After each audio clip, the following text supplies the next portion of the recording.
Chez Gestion Balado Studio, nous créons, enregistrons, diffusons et gérons votre balado. Tout ça sous un même toit. Que vous soyez une entreprise, une institution ou un organisme, faites de votre communication une expérience unique et captivante. Ensemble, réalisons votre podcast.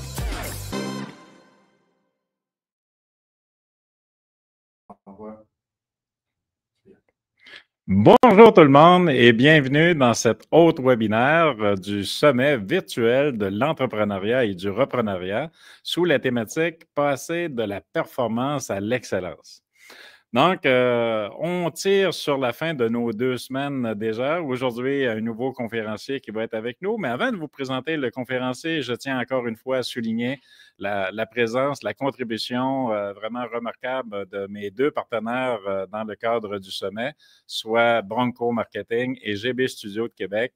Donc, sans eux, impossible d'avoir le contenu qui vous est livré et la qualité aussi, tant au niveau du contenu que de la diffusion visuelle et auditive. Donc, aujourd'hui, nous avons le plaisir de recevoir Jean-François Brebillon. Jean-François qui est le propriétaire de groupe Cogité, qui est un analyste également de projet, qui est coach et consultant en informatique. Et le thème de la conférence aujourd'hui, c'est l'intelligence artificielle, donc la formule IA, et on va parler d'innovation pour survivre.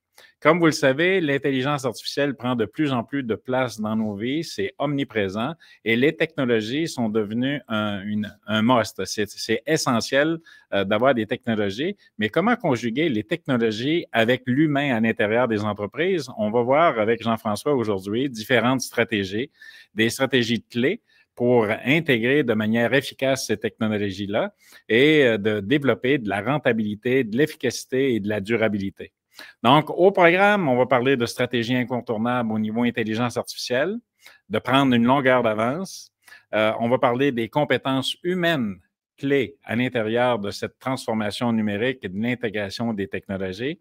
Et on va parler également de comment tirer un avantage réel des technologies à l'intérieur de vos entreprises respectives dans ce monde qui est en pleine transformation. Donc, préparez-vous à entendre parler d'intelligence artificielle et préparez-vous à mettre ce qu'il faut en place pour transformer vos entreprises dans cette course à l'innovation. Donc, sans plus tarder, Jean-François, bonjour. Bonjour François, je suis bien content d'être ici aujourd'hui et de pouvoir participer à ce sommet. J'ai vu les autres vidéos toute la semaine, ça a été super intéressant, donc bien content de venir parler de technologie et d'innovation aujourd'hui. Excellent. Puis, on a choisi, Jean-François et moi, aujourd'hui, une formule d'échange. Donc, je vais lui adresser des questions. Je vais essayer d'avoir des questions pièges pour l'embêter un petit peu. Mais non, blague à part, on va avoir des questions, on va avoir des échanges et on va vous proposer de garder vos questions vous-même ou commentaires pour la fin. On prendra une période à la fin afin de faire un retour sur vos questions. Donc, sans plus tarder, Jean-François, on parle, puis je t'entends parler souvent de Formule 1, puis tu compares l'innovation à la Formule 1. Puis en quoi cette innovation-là est devenue essentielle en entreprise aujourd'hui? Puis quel parallèle tu fais entre la Formule 1, les technologies puis l'entreprise? En fait, c'est quelque chose qu'on partage, je pense. Pas forcément une passion grandissante pour la Formule 1, mais en tout cas, le fait de suivre actuellement la Formule 1. Quand j'étais jeune, je regardais ça attentivement avec mon père le dimanche à la télévision. Et si on veut faire un premier comparatif, je vais te poser une question assez simple. Quelle est la différence entre une Formule 1 dans les années 80 puis une Formule 1 aujourd'hui, selon toi? Écoute, la technologie a évolué parce qu'on a beaucoup plus de technologie aujourd'hui. Et si on regarde la configuration aussi du bolide, c'est complètement différent également. Donc, exactement. En fait, quand on regardait le véhicule dans les années 80 et aujourd'hui, ça a toujours 4 roues, ça a toujours un volant, ça a toujours un moteur. La grosse différence qu'il va y avoir, c'est sur la précision, sur la robustesse du véhicule. Pourquoi je compare ça avec la technologie? C'est que c'est un petit peu le même principe dans le fond. C'est que dans les 30-40 dernières années, on a vu l'informatique évoluer un petit peu sur le même sens. Dans les années 80, l'informatique, c'était beaucoup de mécanique, c'était beaucoup de homemade, comme on dit. Là. Et finalement, les grands noms de l'informatique qu'on voyait arriver, c'était les mêmes, là, Microsoft, IBM et tout ça, qui étaient un petit peu comme les grands noms de la Formule 1. On avait à l'époque McLaren, puis on avait les Ferrari et tout ça. Et dans les années 2000 est apparu des nouveaux modes, des nouvelles marques, des nouveaux modèles avec de la nouvelle ingénierie, autant dans la Formule 1, on l'a vu avec Red Bull, et puis les différentes marques et modèles qui existent aujourd'hui. Et un peu sur le même principe avec les technologies, on voit tout un tas de compagnies émerger tout d'un coup. La différence qu'il va y avoir, si on compare les deux, c'est que dans une business aujourd'hui, on n'a plus simplement besoin d'avoir un moteur, un volant, puis 4 roues. On a besoin d'avoir de la précision, de la robustesse, des fonctionnalités encore plus innovantes et que chaque étape de la croissance vont devoir être composées d'améliorations continues pour que la course suivante soit toujours meilleure que la course d'avant et le fait d'arriver toujours à un succès qui va être finalement celui de soit une course à un marché ou au recrutement de nouveaux clients ou tous ces aspects-là. Donc, c'est vraiment le comparatif que je fais et étonnamment, c'est ce qu'on se disait un petit peu avant l'entrevue. Ce qui est drôle, c'est que la Formule 1 passionnait pas tant, à part les amateurs de sport automobile dans les années 80, tout comme l'informatique passionnait pas tant, à part les gens, les geeks, on va dire, passionnés d'informatique. Et depuis peu, avec la nouvelle série Formula One sur Netflix, tout d'un coup, on voit une démocratisation, un intérêt pour la Formule 1. Pourquoi? Parce qu'on rentre un peu plus dans le côté innovation, un peu le côté bling-bling aussi. Là, et c'est pareil pour l'informatique. C'est que là, on rend l'informatique plus sexy, plus attractive. Sauf qu'à l'intérieur de tout ça, il y a quand même à mettre en place des systèmes. Oui, excellent. Puis, dis-moi, on comprend, là, en entreprise, là, il y a une recherche de performance. Puis, quand on parle de performance, on veut atteindre des zones de succès, donc des zones de grandeur. Puis, le succès tient vraiment à un équilibre qui est très fragile entre l'humain, les technologies et le leadership aussi en entreprise. Donc, d'utiliser des technologies dans l'organisation, c'est important de l'appliquer dans un contexte de transformation numérique, mais comment on fait ça? Puis, qu'est-ce qu'on doit considérer?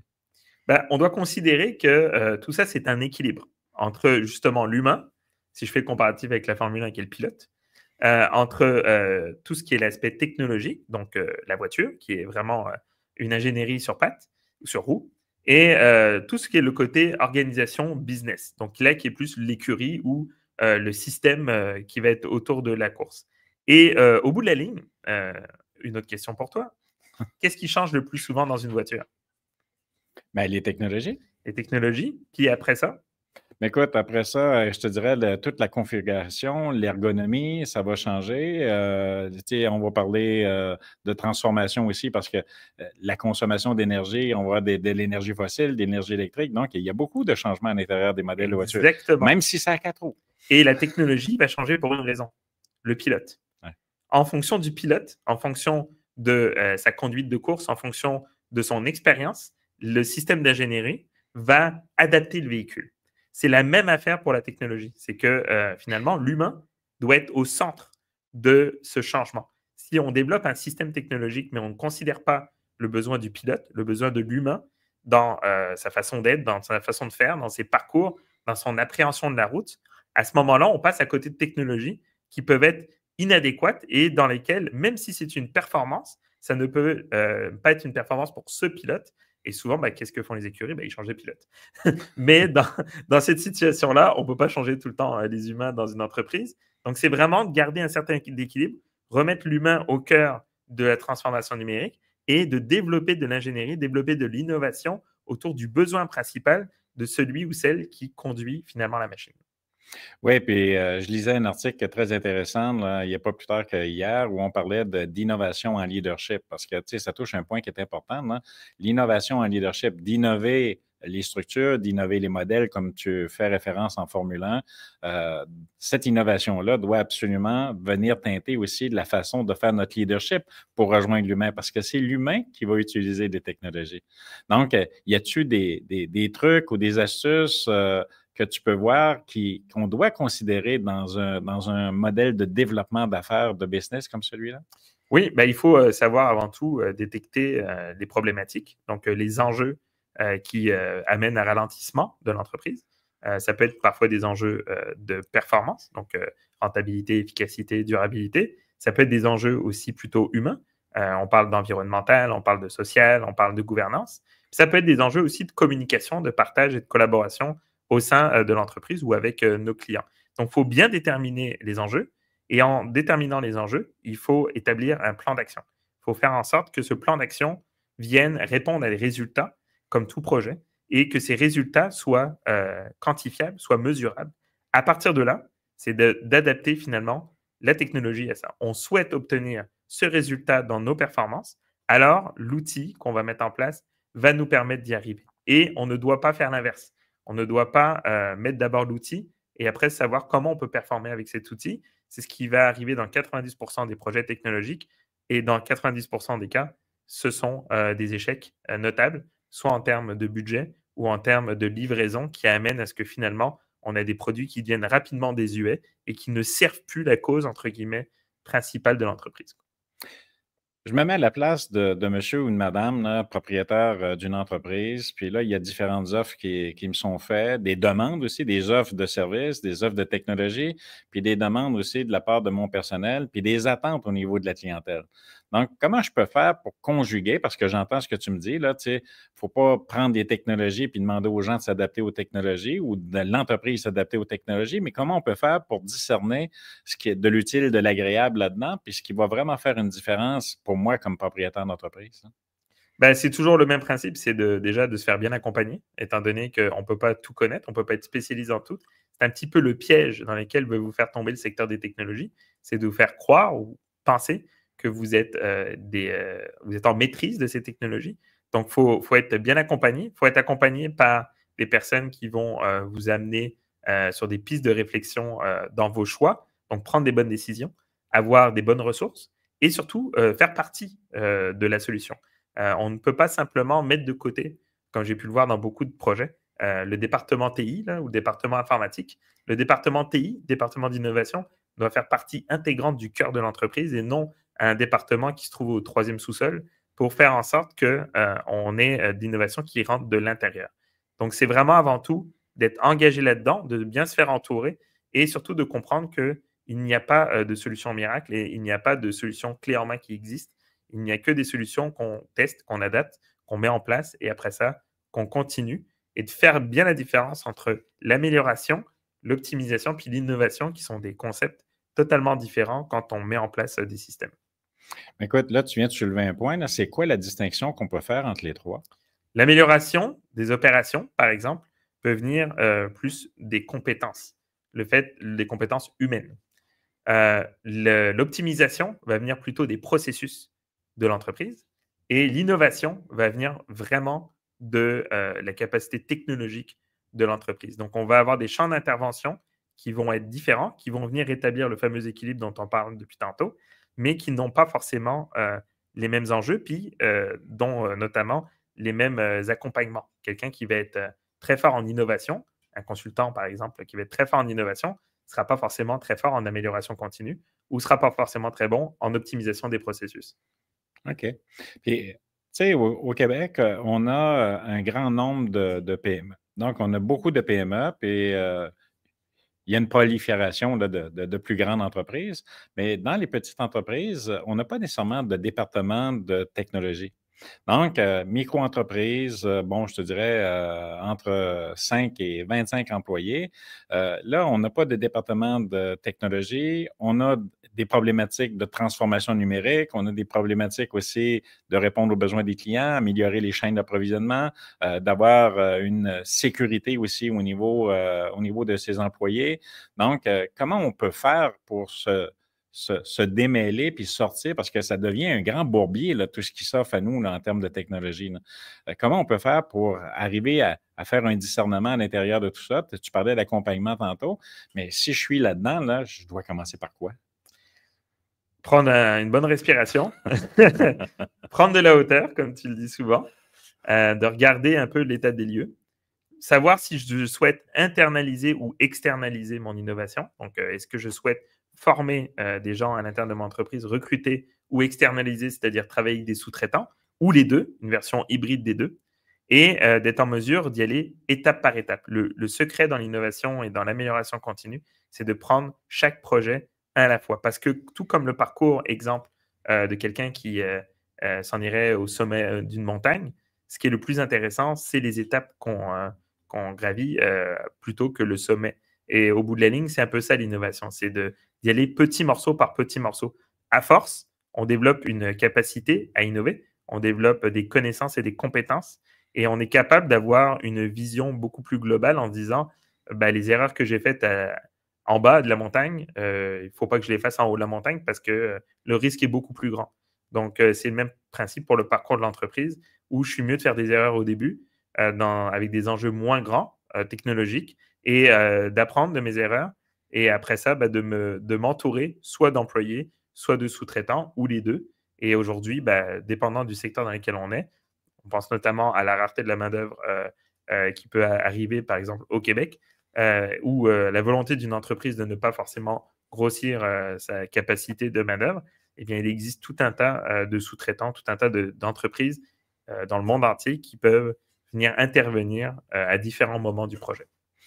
Très bien. Puis dis-moi, quelle place, toujours dans le domaine de l'innovation, de la création de valeur, de l'implantation de l'intelligence artificielle puis des technologies, quelle place prend la formation, le développement des compétences, puis sur quel type de compétences devrait-on orienter, c'est différent d'une entreprise à l'autre, mais devrait-on orienter nos choix pour faire en sorte de pouvoir avancer, progresser à l'intérieur de toutes ces technologies-là?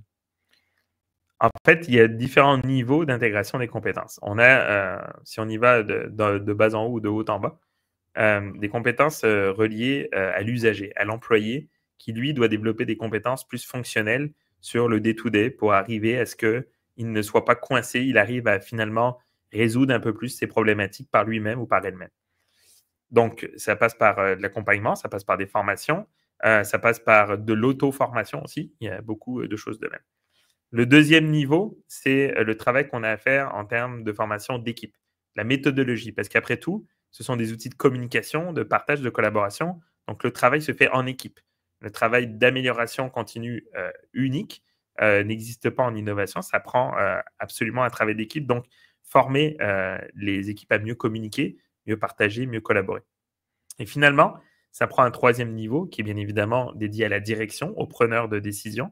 Et à ce moment-là, on part plus de leadership, de gestion du changement, de profils de direction qui sont ouverts à travailler sur leur modèle d'affaires, sur leur architecture, pour qu'ils puissent finalement être en accord et faire ce qu'ils disent, puis dire ce qu'ils font, et de ne pas simplement dire on innove, mais à l'intérieur de tout ça, on ne fait rien au bout de la ligne. Ouais. Donc, c'est important de faire une place à l'amélioration continue pour tout le monde, mais à des strates différentes un peu dans l'entreprise.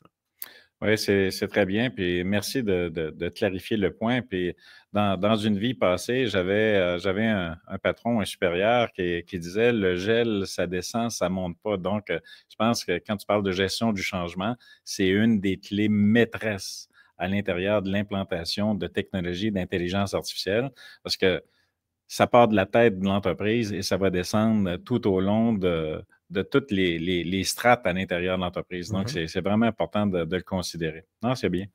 Dis-moi, en quoi l'intelligence artificielle peut jouer un rôle dans le parcours de l'innovation, dans le succès des entreprises? Alors, c'est intéressant de parler d'intelligence artificielle puisque c'est une technologie qui reste encore très émergente aujourd'hui et dont les gens connaissent encore mal un peu, finalement, son utilisation. Il y a 15 ans, on était dans la même situation qu'avec le cloud, avec l'info nuagique, et les gens, c'était un petit peu une inconnue. L'intelligence artificielle, ça sert principalement à rendre un système plus robuste aux éléments de perturbation. C'est-à-dire, ça sert à améliorer la robustesse d'un système d'information. Donc, on avait notre véhicule, les années 80, la Formule 1, on en a fait des véhicules plus robustes. On en a fait des véhicules plus précis. On en a fait des véhicules dans lesquels la connaissance, l'expérience vient de la machine et non du pilote. Et on en a fait des machines qui sont plutôt flexibles. C'est la même chose, l'intelligence artificielle, c'est ce que ça va apporter dans les processus organisationnels. Ça va apporter la robustesse face à des événements majeurs, exemple le Covid. Ça va apporter de la précision dans ce que l'on fait, que ce soit au niveau des opérations, de la gestion ou du développement. Ça va apporter aussi un transfert de connaissances qui est un enjeu, notamment dans ce sommet, on parle du reprenariat, c'est un enjeu majeur dans le transfert de bases de connaissances, d'expertise entre 2 générations, par exemple, ou entre un propriétaire versus un acheteur. Et ça va apporter aussi tout ce qui est l'aspect flexibilité vis-à-vis des changements économiques mondiaux, étant donné qu'aujourd'hui, on ne peut plus planifier une stratégie d'entreprise sur les 10 prochaines années, que le moyen terme reste sur les 6 prochains mois, et qu'au bout de la ligne, une entreprise qui est flexible, qui est rapide sur le changement de direction, devient une entreprise qui est beaucoup plus attractive et beaucoup plus intéressante qu'une entreprise qui s'établit sur des grosses fondations solides, mais qui finalement ne peut pas changer le cap comme elle le souhaite. Donc, l'intelligence artificielle est là pour venir bonifier cet aspect de la business qui est du côté justement performance et excellence plutôt que du côté numérisation ou ce qu'on connaît déjà depuis maintenant 40-50 ans.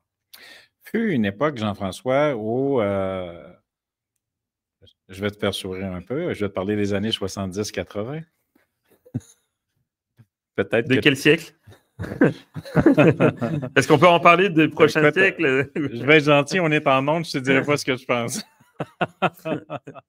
Mais fut une époque où, quand on parlait innovation, quand on parlait d'implanter de nouvelles technologies, parce que des technologies, il y en a à toute époque, là, sans que ce soit l'intelligence artificielle, on pouvait planifier sur des périodes de 10, 15, voire même 20 ans. Mais aujourd'hui, là, on n'est plus là. Donc, puis aussi, mais les coûts pour l'acquisition de ces technologies-là, ça a explosé. C'est de plus en plus élevé. Donc, comment on peut faire, puis sur quel horizon temporel, compte tenu de l'évolution qu'on a aujourd'hui, sur quel horizon temporel on peut planifier faire des changements, puis sur quel horizon temporel on peut planifier que les changements qu'on va faire, l'implantation là, qu'on va faire, peut-elle répondre aux besoins compte tenu de toute cette évolution-là? Alors, je vais revenir sur mes 3 strates que sont l'amélioration, l'optimisation et l'innovation. L'amélioration se fait sur du court terme. Du court terme, on peut parler d'1 mois, on peut parler de 2 semaines, on peut parler d'1 journée pour améliorer la fonctionnalité. Quand on parle d'optimisation du processus, on va tomber plus dans le 6 mois à 1 an pour venir voir effectif ce changement-là. Quand on parle d'innovation, on va parler plutôt de 1 à 2 ans. Le 1 à 2 ans, pourquoi? Parce que l'innovation, liée principalement là pour le coup à l'intelligence artificielle, c'est de l'expérimentation, c'est de la collecte de données, c'est des tests, c'est du prototypage, c'est du déploiement. Et donc, c'est plutôt long. Et c'est un peu contradictoire avec ce qu'on voit aujourd'hui dans l'économie, c'est qu'on a l'impression que ces technologies sont rapides. Elles sont rapides, oui, en tant que telles, parce qu'elles répondent vite. Elles ne sont pas rapides d'implantation parce qu'elles prennent, ça prend des enjeux d'apprentissage machine, de déploiement. Et donc, aujourd'hui, on parle donc de ces termes-là parce que les changements majeurs ne se font plus aux 5 ans ou aux 10 ans, se font aux 2 ans à peu près. Quand on regarde l'économie d'aujourd'hui, il y a 2 ans et aujourd'hui et dans 2 ans, on a quand même des changements majeurs dans l'économie, des retournements de situation. Donc, on est plus sur un horizon, je dirais, 1 mois, 6 mois, 2 ans pour, en tout cas, de l'intégration des technologies qui permettrait d'améliorer un peu le sort d'une entreprise. Excellent. Il y a une question qui me brûle les lèvres puis que j'entends régulièrement. Tu sais, il y a des histoires urbaines là, qui circulent un peu partout. Puis encore aujourd'hui, je suis surpris d'entendre des gens qui croient que l'intelligence artificielle, que les technologies, ce sont des voleurs de jobs.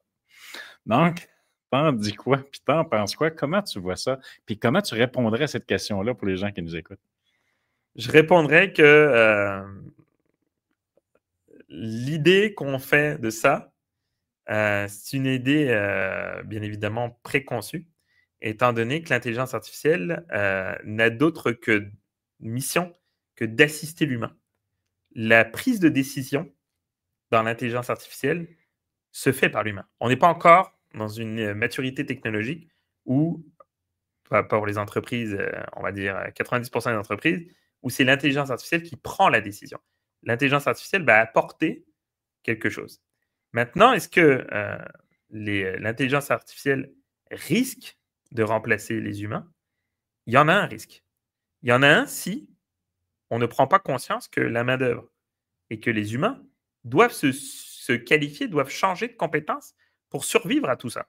C'est-à-dire que si on reste dans une économie dans lesquelles les tâches inutiles, dans lesquelles la non-amélioration, dans lesquelles l'évaluation des compétences ne se fait pas dans les entreprises, bien évidemment, par effet, je vais même aller plus loin, de nature, dans la nature de l'humanité, la technologie va dominer l'homme. Donc, si on ne souhaite pas ça, si on ne souhaite pas se faire remplacer, il faut apporter ce que l'humain peut apporter et que la machine ne peut pas. Et donc, non, la technologie n'est pas là pour voler des jobs.